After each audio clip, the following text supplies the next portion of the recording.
지난 주일날 출애굽기 14장 15절로 20절을 했지 않습니까? 앞으로 나아가게 하라. 그 주일날 설교를 준비하면서 지나간 것인데 이렇게 한번 본문을 볼 수도 있겠다 이런 생각이 들었는데 다시 또 와서 하자니 그런 것 같아서 그냥 지나가려고 했는데 수요 기도회를 제가 해야 될 것 같아서 14장 1절로 14절에 이렇게 본문을 한번 보면 좋겠다 이제 이런 생각이 들어서 오늘은 그런 관점에서 한번 본문을 보려고 합니다. 이스라엘 백성은 막 애굽에서 빠져나왔습니다. 그렇죠? 우리가 주님을 믿고 마치 이제 막 죄와 사망에서 건져서 신앙생활을 시작하듯이 그렇게 신앙생활을 출발을 한 것이었습니다. 그것도 어떤 심판이었습니까? 마지막 재앙은 죽음의 심판이었죠. 죽음의 심판으로부터 정말 말할 수 없는 경험을 했죠. 놀라운 구원의 경험을 했습니다. 그래서 그들이 애굽 땅 벗어나서 이제 광야의 인생길로 접어들었습니다.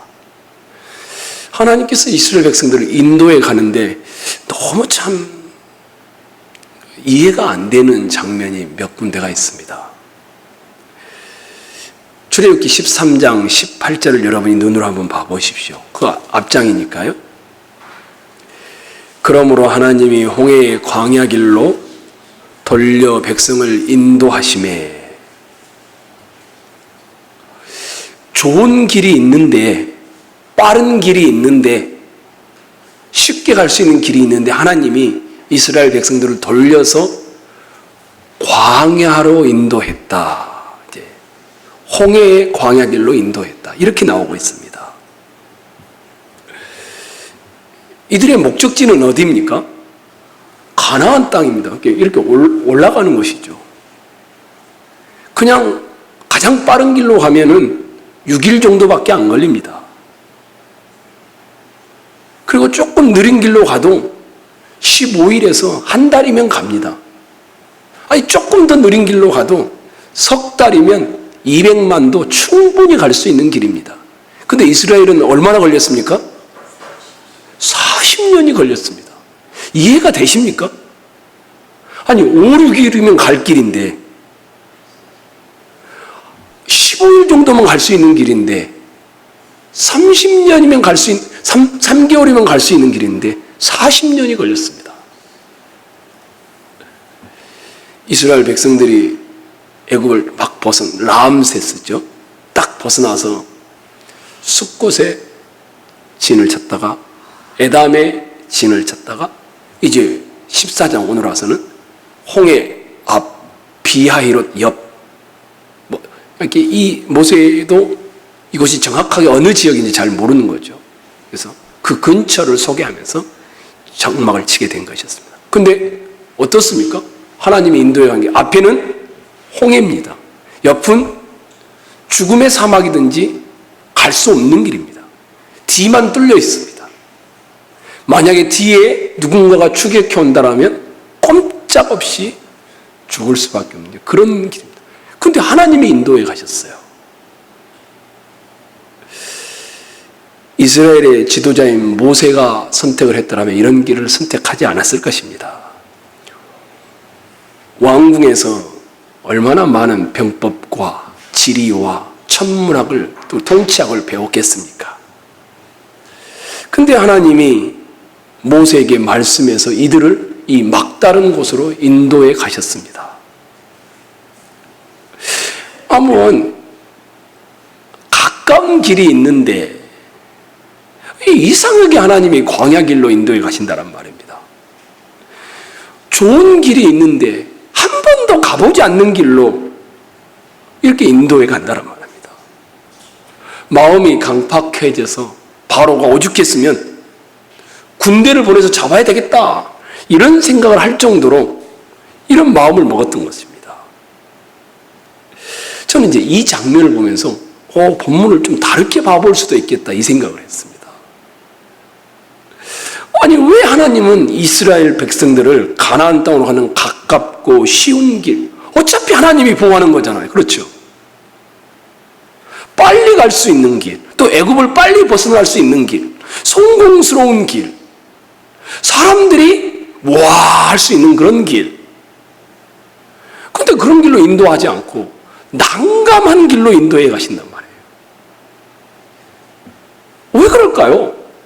도대체 아니 우리식으로 적용해 보자면 왜 하나님은 우리가 주님을 믿는 순간 항상 기쁘고 항상 마음이 평화롭고 복이 넘치고 찬양이 넘치고 감사가 넘치면 얼마나 좋아요. 그렇죠? 그런데 우리가 예수 믿고 나서 어떻습니까? 더 괴롭습니다. 더 힘든 형편으로 하나님이 인도해 가신단 말이에요. 왜 하나님은 꼭 그렇게 인도해 가시느냐 이거예요. 끊임없이 우리가 이 시대의 신앙인으로 살지만 왜 우리는 시험을 받고 있는가? 첫 번째는 제가 보고 싶은 것은 3절을 한번 봐보십시오. 14장 3절. 이제 바로가 이스라엘 백성들의 진행해 가는 것을 보면서 했던 말입니다. 3절 여러분이 한번 읽겠습니다. 시작.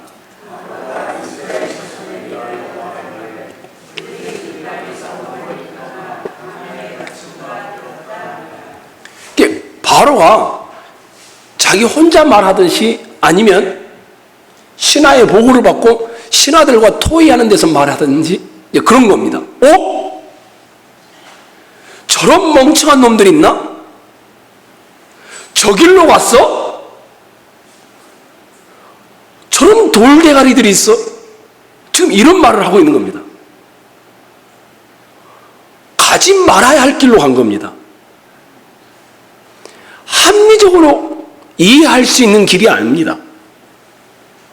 애굽을 떠나 가나안으로 갈 때 당연히 바로가 생각하면 가장 빠른 길로 가야 바로의 손에서 빨리 벗어나는 거 아니겠어요?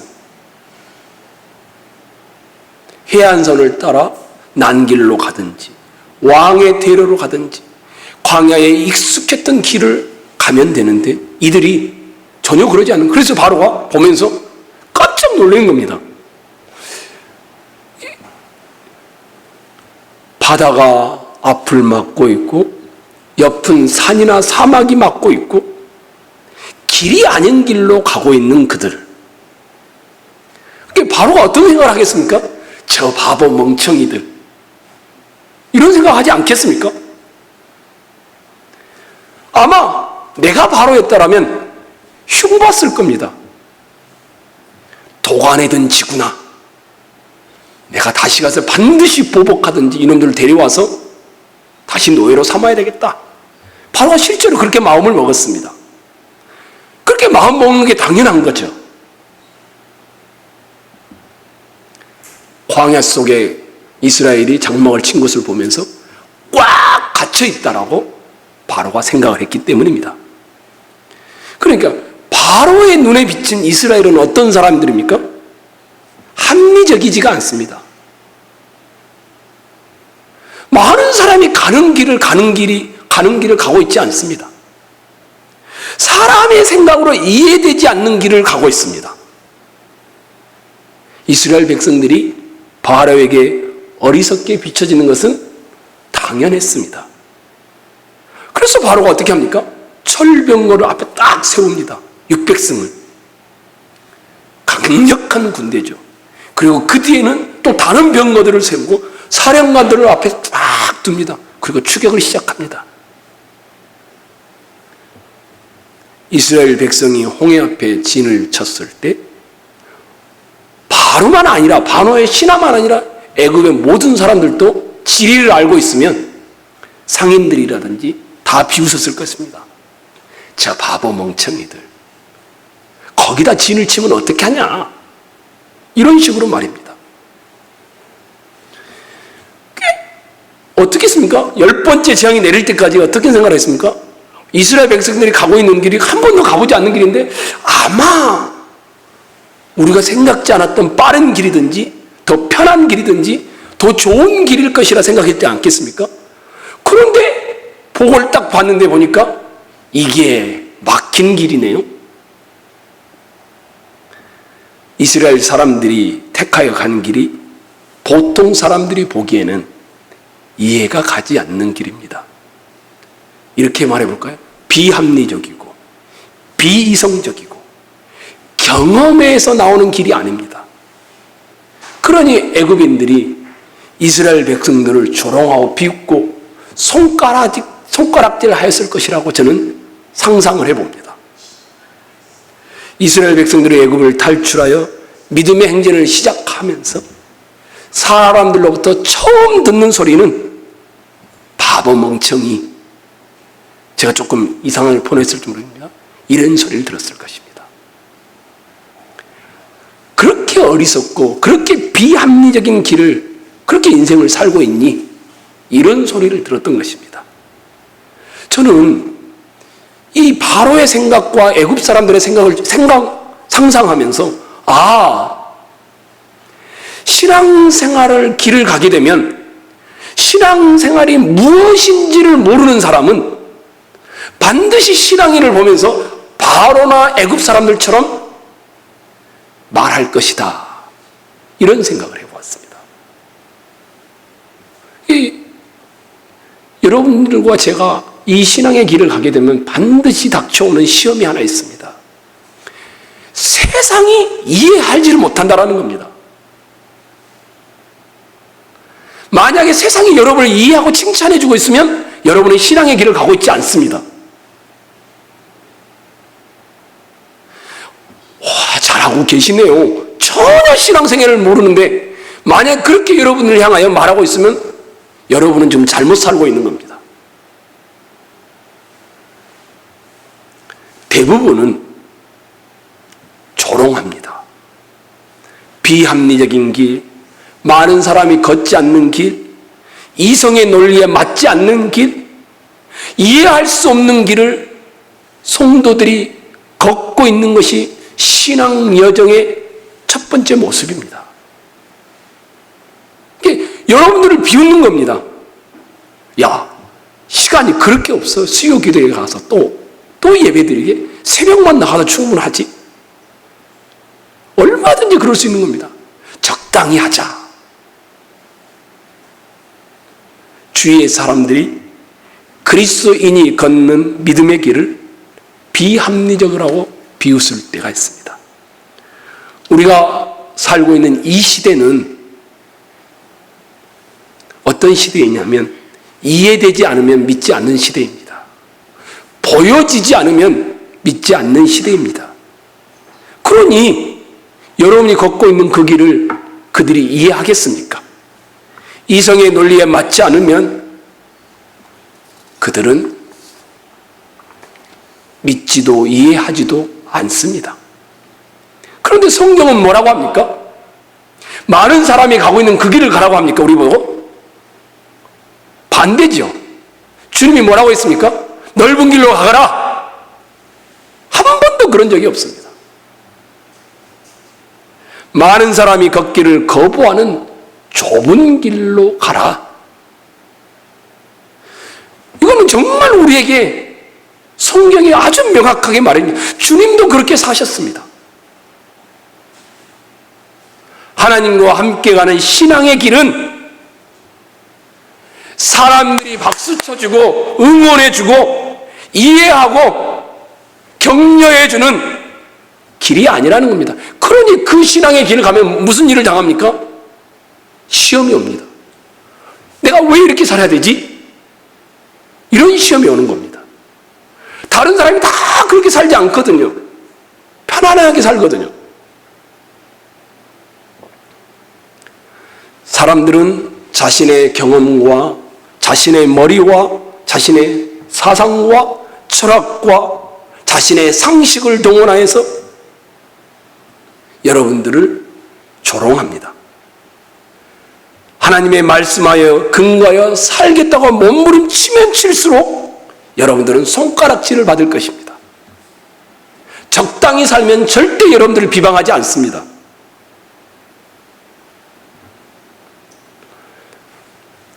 많은 사람들은 인간의 일은 인간의 노력으로 해결된다라고 생각하는데 새벽마다 나와서 엎드려 하나님의 능력으로 해결하려고 하는 이 모습을 이해할 수 있겠습니까?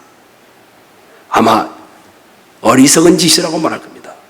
많은 사람들은 돈을 가지면 못하는 일이 없다라고 말하는데 그 귀한 물질을 하나님께 드리면서 하나님이 하셨다라고 말하면 그들이 이해할 수 있겠습니까?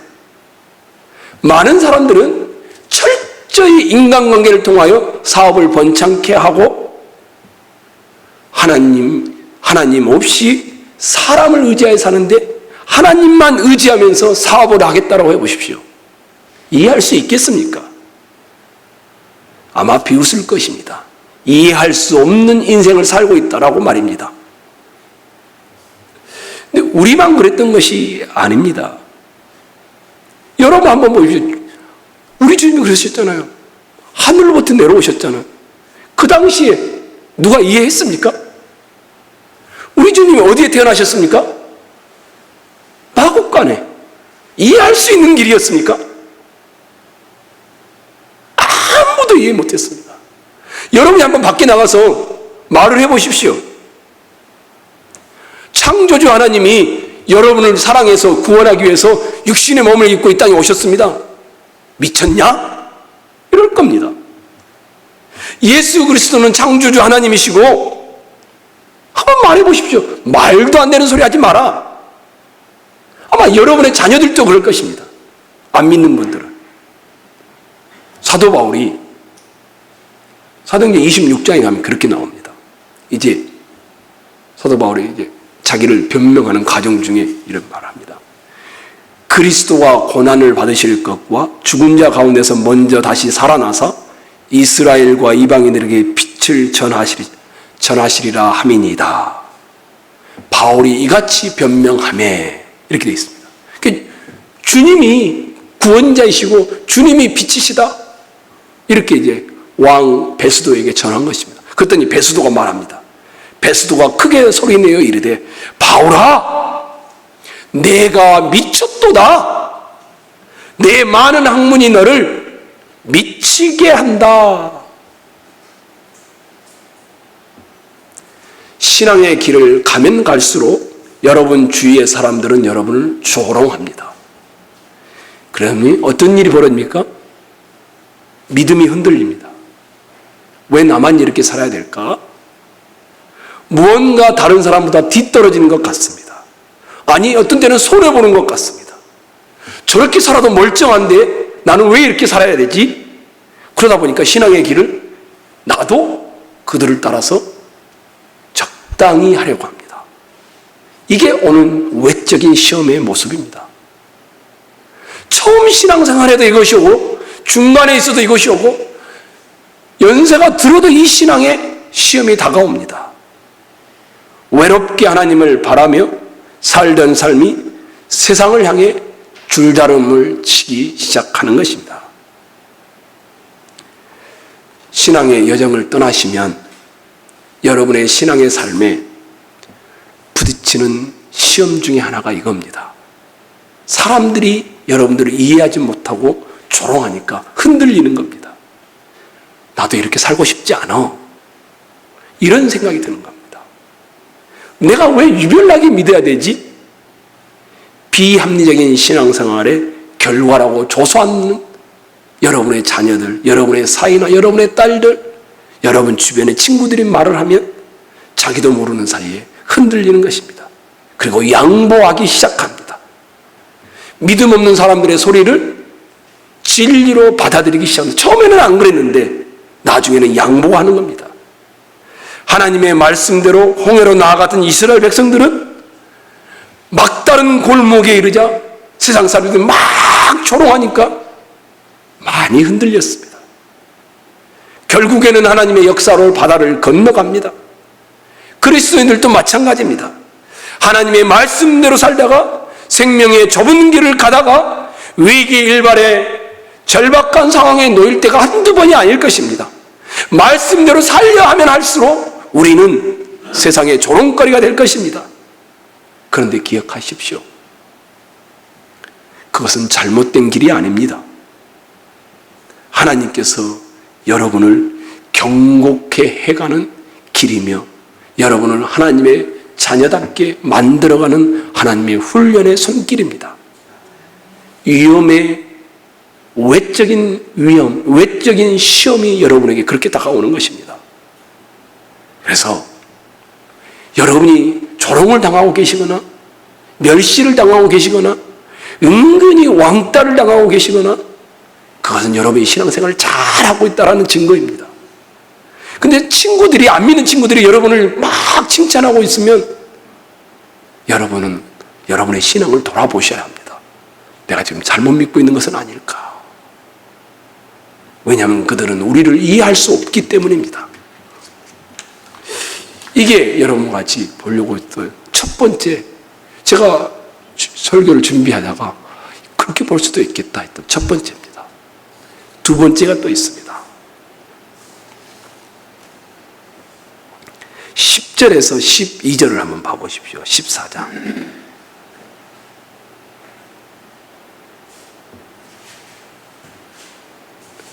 읽겠습니다. 10절에서 12절 시작.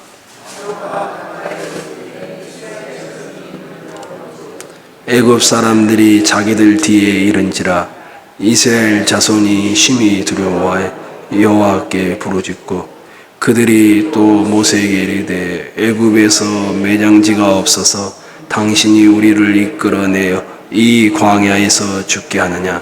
어찌하여 당신이 우리를 애굽에서 이끌어내어 우리에게 이같이 하느냐? 우리가 애굽에서 당신에게 이른 말이 이것이 아니냐? 이르기를 우리를 내버려 두라. 우리가 애굽 사람을 섬길 것이라 하지 아니하더냐?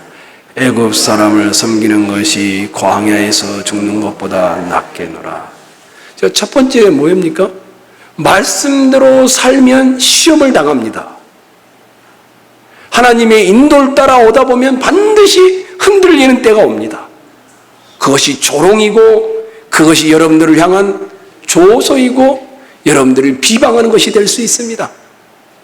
근데 그때마다 우리가 기억해야 됩니다. 하나님이 나를 지금 훈련시키고 있으며 나를 영적 홍해를 건너게 하실 것이다. 이 사실을 기억하셔야 합니다. 예수님도 세상에 오실 때 그랬다고 했죠. 이성과 논리에 맞는 길로 오지 않았습니다. 예수님이 이 땅에 오실 때 합리적인 길로 설명하기 위해서 오신 적도 없습니다. 여러분의 마음의 행동으로, 물질로, 시간으로 하나님께 헌신하고 말씀에 순종하며 사는데 여러분 주변은 온통 여러분을 보면서 근심과 걱정뿐일 것입니다. 여러분에게 잘못이 있어서가 아니라 하나님께서 여러분을 믿음 없는 주위 사람들의 조소를 통하여 하나님만 바라보도록 훈련시키는 과정이며 그 과정 중에 여러분과 저는 영적 홍해를 건너게 될 것입니다. 이것이 밖에서 오는 시험입니다. 근데 이제 또 다른 시험이 있습니다. 이미 여러분이 읽으셨죠? 온 사방이 다 막혀 있습니다. 그 뒤에는 애굽의 철병거가 막 뒤쫓아와서 눈에 보일 정도가 되었습니다. 말바굴 소리가 들려오고 전차 소리가 들려오면 어떻겠습니까? 여러분이 이스라엘 백성이라면 난감하죠. 암담하죠. 수십만의 이스라엘 군중들이, 백성들이 다 동요가 일어납니다. 그래서 어떤 일이 벌어집니까? 모세야, 애굽에 매장지가 없어서 이 광야에서 우리를 죽게 하려고 끄집어냈느냐? 소리칩니다. 아직 죽음이 오지 않았는데 우리가 한번 싸워봅시다. 60만이 넘지 않아요. 장정만. 이런 사람은 한 사람도 없습니다. 딱 소리를 듣고 먼지가 일어나고 보자 어떻게 됩니까? 자기의 죽음을 생각하기 시작합니다. 저들이 오면은 죽을 것이라고 생각합니다. 이스라엘 백성들은 현실의 무서움 앞에서 매장지를 생각합니다. 이스라엘 백성들이 외적으로는 사람들이 조롱하는 이 시험을 당했더라면 또 다른 시험은 그들 속에 있었습니다. 뭐였느냐면 무기력함입니다. 아무것도 할 수 없다라는 좌절하는 이스라엘의 모습입니다. 애굽 사람을 섬기는 것이 광야에서 죽는 것보다 낫겠다. 괜히 애굽을 탈출해 와가지고 우리를 여기에 매장주로 삼는구나. 후회하며 한숨을 쉬며 믿음을 떠나게 하신 하나님을 향하여, 믿음의 여정을 가게 한 하나님을 향하여 원망합니다. 저는 여기서 두렵고 무섭고 어려운 일을 만나자 무기력해져 버리는 저 이스라엘의 모습을 보면서 오늘 우리가 밖에서의 조롱이 안 들려도 우리 안에서의 또 다른 시험이 있구나, 이 생각을 해보게 되었습니다. 그것은 내적인 시험입니다. 그리스도인들이 믿음 안에서 세상을 살아가다 어려움을 만나면, 두려움을 만나면 마음속에 신앙생활을 더 이상 하고 싶지 않다, 무기력의 소리가 막 일어나기 시작합니다. 말발굽의 소리들을 듣는 순간 매장지를 생각했던 이스라엘 백성들과 똑같습니다. 내가 괜히 신앙생활을 시작했구나, 원망의 소리가 막 일어납니다. 뭔가가 어려움이 닥치면 내가 왜 이랬을까? 내 안에서 일어나는 무기력과 원망의 자세가 입니다. 그리스도인들은 전능하신 하나님을 믿고 신앙의 길을 가고 있다고 생각하면서도 육신을 입고 사는 동안 세상에서 우리는 살아갈 수밖에 없습니다. 세상 안에는 끊임없이 믿음의 길을 방해하는 영적 어둠의 권세인 사단이 있으며, 자신과는 다른 기질을 가진 수많은 사람들이 있으며, 자신 내부 안에도 끊임없이 하나님을 반대하는 육신의 기질이 존재하고 있습니다. 그런데 이런 것들이 합하여져서 믿음 생활의 길을 중단하게 만들고, 중단은 하지 않더라도 유혹을 자꾸 받고, 그러니까 무기력해져가지고 영적 침체에 빠져서, 맞아, 나 옛날에 해봤는데 안 되더라, 이렇게 빠져버립니다. 그래서 적당하게 주일날 한 번 와서 예배 드리고 그냥 살자. 신앙의 여정의 방향과 목표를 포기해버립니다. 원하는 일이 제대로 안 되면 맥이 빠져버리고, 무기력하게 되면 마음속에 남아있는 것은 원망의 소리 외에는 애굽의 매장지, 이것을 더 좋아하기 시작합니다. 그래서 신앙생활에 외적 적이 없는 사람은 신앙생활의 최고의 적은 자기 안에 있습니다. 무기력함입니다.